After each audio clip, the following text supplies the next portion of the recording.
अस्सलाम वालेकुम नाजरीन, उरहान सीरीज की अगली नई एपिसोड में खुश आमदीद। नाजरीन, हर बार की तरह इस बार भी हम इस एपिसोड की तमाम अक़सात का तज्ज़िया आज ही के दिन अपलोड कर देंगे, तो जुड़े रहिए उमर एक्सप्लेन के साथ। इस एपिसोड के आगाज में हम देखते हैं कि जब कबीले में उरहान साहब ने तैमूरताश के एलची का सर कलम कर दिया होता है तो वो दूसरे मंगोल नौकर से कहते हैं, अब इस गुस्ताख का सर लो और जाकर अपने मालिक के हवाले करो। अब तैमूरताश का हुक्म उस्मानी रियासत के सरजमीनों पे खत्म हो चुका है। ये सब देख और सुनकर बुरहान साहब खुश होते हैं। शाहीन शाह साहब परेशान होते हैं। शहजादी अस्पोर्चा फिलादियोस हैरान होते हैं, जबकि दमीरहान भी उरहान साहब की जानब देखते हैं। और फिर वहां मौजूद एक तुर्क सरदार कहता, अल्लाह हमें अलखानियों के शर से महफूज रखे। सब कहते आमीन। ये सुनकर उरहान साहब गुस्से से कहते, जबकि तुम्हारे अंदर ये खौफ भरा है, तुर्कों का मुस्तकबिल इस तरह आबाद करोगे? हाँ सरदारान, बताओ कब अपने गले से अलखानी पट्टा निकाल उतार फेंकोगे? इस पर तमाम सरदारान खामोश हो जाते हैं। और फिर दमीरहान कहता है, तैमूरताश के कासद का सर काट कर आपने अपने कबीले के साथ साथ अपनी जिंदगी भी बर्बाद कर दी है उरहान साहब।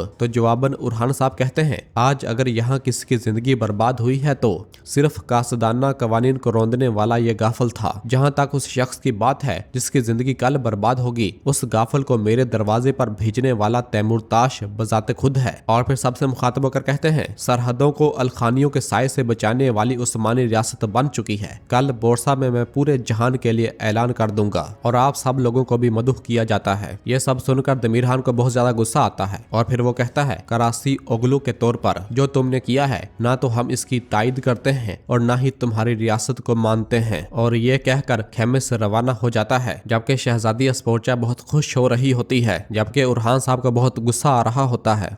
बाहर आने के बाद दमीरहान और उमर साहब अपनी तलवारें लेते हैं और कहते, सुल्तान हाँ सुल्तान है हाँ। और फिर अंदर खेमे में उरहान साहब जरकुताई को इशारा करते हैं तो जरकुताई वहां से रवाना हो जाता है। और फिर बाहर दमीरहान उमर साहब अपने घोड़ों पर सवार होकर जब वापस रवाना होने लगते हैं तो दरसून भी दूर खड़ा उन्हें देख रहा होता है। और फिर इधर आइकूत जब अपने घोड़ों की जानब आ रहा होता है तो वो वहां पर एक बाजंतीनी सिपाही को देखता है तो पूछता है, खैर हो, तुम्हारा यहाँ क्या काम है? तो वो बाजंतीनी सिपाही कहता, मैं घोड़ों की जांच कर रहा हूँ, हमारे दरमियान सुलह ही क्यों ना हो, तुम पर एतमाद नहीं किया जा सकता। और ये कहकर वहां से रवाना हो जाता है, जबकि एक जानब खड़ी तैफने भी ये सारा मंजर देख रही होती है और खुश होती है। अंदर सरदारी खेमे में उरहान साहब शहजादी से कहते हैं, शहजादी अस्पोर्चा, तैमूरताश जैसे दुश्मन को मैंने अपने खिलाफ कर लिया है, क्या इस बात ने तुम्हें खुश कर दिया है? और फिर खलील एक पैगाम उरहान साहब को देता है और उरहान साहब वो पैगाम शहजादी को पकड़ाते हुए कहते हैं, तुम्हारे बाप को मेरी जानब से लिखा गया खत कि वो मेरी रियासत को तस्लीम करें।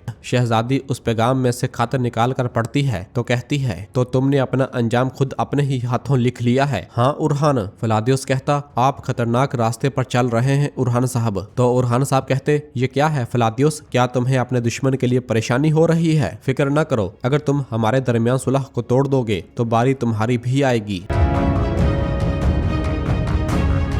जबकि उधर वापस जाते हुए जंगल में से दमीरहान उमर से कहता है, उरहान ने बोरसा फतह किया और सुल्तान होने का ऐलान कर दिया। इसने वो किया जो तैमूरताश के खिलाफ खड़ा होकर कोई और नहीं कर सकता था। तो उमर कहता, तैमूरताश खून से इसकी कीमत वसूल करेगा। दमीरहान कहता, तख्त पे बैठने वाला शख्स एक भेड़िया है, मत भूलो उमर, लेकिन उरहान एक अक्लमंद आदमी है, उसका जरूर कोई मंसूबा होगा। तैमूरताश अब काबू से बाहर है, इसने अपने मेहदी होने का ऐलान किया है, अपने ही खान के खिलाफ बगावत की है। तो उमर पूछता, तो फिर हम किसके साथ सफबंदी करेंगे? एक खुद को सुल्तान कहता है और दूसरा कहता है कि मैं मेहदी हूँ। जिस पर दमीरहान कहता, अनातोलिया में पत्थर लर्ज रहे हैं, हम कहाँ खड़े हैं ये हमें वक्त बता देगा। और फिर जैसे ही थोड़ा आगे आते हैं तो जरकुताई उनके सामने खड़ा होता है। उन्हें देखकर दमीरहान कहता, सलामुन अलैकुम। तो जरकुताई कहता, वालेकुम सलाम, और मुस्कुराता है। दमीरहान की नजर अब्दुर्रहमान के हाथ में पकड़े हुए कुल्हाड़े की जानब पड़ती है। ये देखकर उमर अपनी तलवार निकालने लगता है तो अब्दुर्रहमान उसे रोकते हुए कहता, रुक जाएं उमर साहब। और फिर दमीरहान उमर साहब को रोक देता है, जबकि इस दौरान दरसून भी वहां पहुंच जाता है और छुपकर उन्हें देखने लग जाता है। इधर कबीले में उरहान साहब शहजादी अस्पोर्चा और फलादियोस खेमे से बाहर निकलते हैं। मलहून, नीलोफर और फातिमा भी बाहर खड़े उन्हें देखती हैं। शहजादी और फलादियोस अपनी तलवारें लेते हैं और फलादियोस की नजर फातिमा पर पड़ती है तो फातिमा गुस्से से फलादियोस को देखती है। और फिर उरहान साहब शहजादी से कहते, अगली बार बोरसा में हम आपकी मेजबानी करेंगे। तो शहजादी कहती, मुझे नहीं लगता कि अगली बार आपके आपके पास मेजबानी करने जितना वक्त होगा उरहान साहब, और ये कहकर आगे बढ़ती है। जबकि नीलोफर को बहुत गुस्सा आ रहा होता है। डैफ्ने भी एक जानब खड़ी ये सब देख रही होती है और फिर इसके बाद शहजादी आकर अपने घोड़े पर सवार होती है तो उसका घोड़ा ललचाना शुरू कर देता है। उरहान साहब की नजर जब घोड़े पर पड़ती है तो वो काबू से बाहर होना शुरू हो जाता है। ये मंजर देखकर उरहान साहब फौरन शहजादी से कहते, शहजादी अस्पोर्चा, घोड़े से नीचे उतरो। तो शहजादी कहती, आप मुझे हुक्म नहीं दे सकते, और ये कहकर घोड़ा भगा लेती है। शहजादी का घोड़ा काबू में नहीं आ रहा होता और वहां से भाग जाता है। पीछे से आवाज आती है, जहर दिया गया है, घोड़े को जहर दिया गया है। उरहान साहब भी फौरन अपने घोड़े पर सवार होते हैं और शहजादी अस्पोर्चा के पीछे अपना घोड़ा भगा लेते हैं। यह मंजर देखकर सब खवातीन परेशान होती हैं, जबकि डैफ्ने बहुत खुश हो रही होती है। और फिर इधर जंगल में दमीर खान जरकुतै से पूछता, तो तुम हमारे रास्ते पर क्यों खड़े हो? हाँ, या जिस रियासत को हम तस्लीम नहीं करते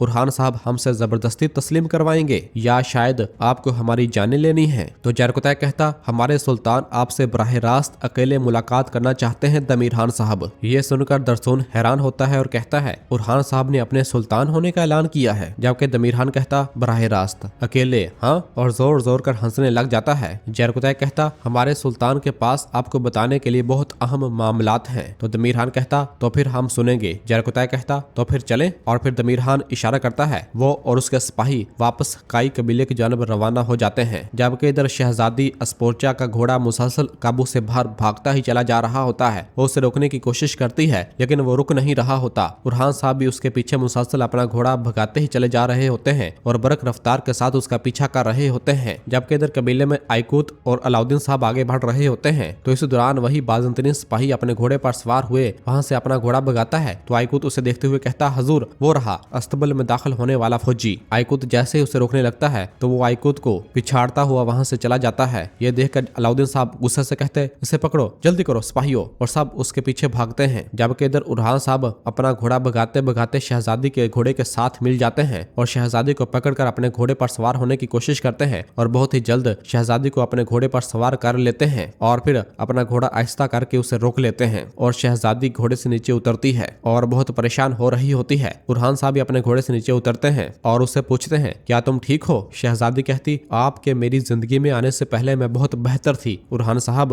इस दौरान जंगल में एक जानब से कुछ आदमी निकल आते हैं जिन्हें देखकर उरहान साहब शहजादी से कहते, मेरे पीछे खड़ी हो जाओ। तो शहजादी अपनी तलवार निकालती है और उरहान साहब को दे देती है। जबकि उन आदमियों ने उरहान साहब और शहजादी अस्पोर्चा को घेरे में ले लिया होता है। इधर फलादियोस, खलील, नीलोफर और बाकी काई सिपाही जब उरहान साहब के पीछे आ रहे होते हैं तो इस दौरान एक तीर फलादियोस के घोड़े को आ लगता है तो फलादियोस जमीन पर औंधे मुंह आ गिरता है और फिर अगले ही लम्हे वहां पर डैफ्ने के सिपाही आ जाते हैं और उनसे लड़ना शुरू कर देते हैं। फलादियोस, नीलोफर और खलील उन सिपाहियों को जहन्नम वासल करना शुरू कर देते हैं और थोड़ी देर उनके दरमियान लड़ाई जारी रहती है और वो बहुत ही जल्द सबको जहन्नम वासल कर देते हैं। जबकि इधर उरहान साहब भी बहादुरी के साथ एक एक करके सबको मौत के घाट उतार रहे होते हैं। इस दौरान एक सिपाही शहजादी अस्पोर्चा को मारने के लिए आगे बढ़ता है और जैसे उस पर हमलावर होता है तो शहजादी अपने खंजर से अपना दिफा करती है, लेकिन फिर भी वो सिपाही अपने खंजर से शहजादी अस्पोर्चा के बाजू को जख्मी कर डालता है और दोनों गुत्थम गुत्था हो ही रहे होते हैं। इस दौरान पीछे से उरहान साहब उस आदमी का काम भी तमाम कर देते हैं और उसे मौत के घाट उतार देते हैं और इस तरह सबको मार दिया जाता है। और फिर उरहान साहब शहजादी के जख्मी बाजू को देखकर पूछते, क्या तुम ठीक हो? तो शहजादी कहती,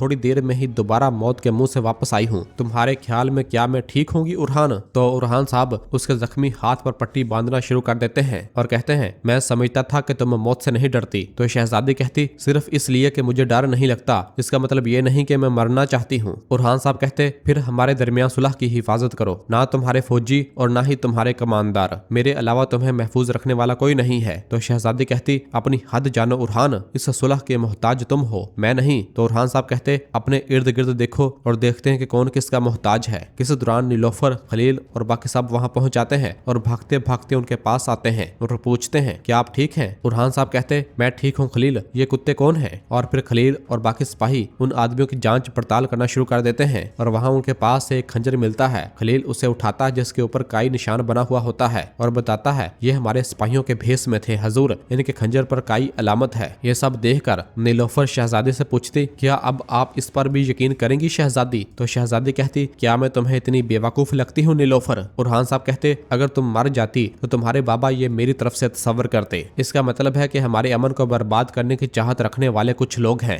मोहतात रहो फ्लादियोस, शहजादे की जान खतरे में है। फ्लादियोस कहता, आप भी मोहतात रहें उरहान साहब, मेरे घोड़े आपके कबीले में जहर आलूद हुए, आपके दरमियान कोई गद्दार है।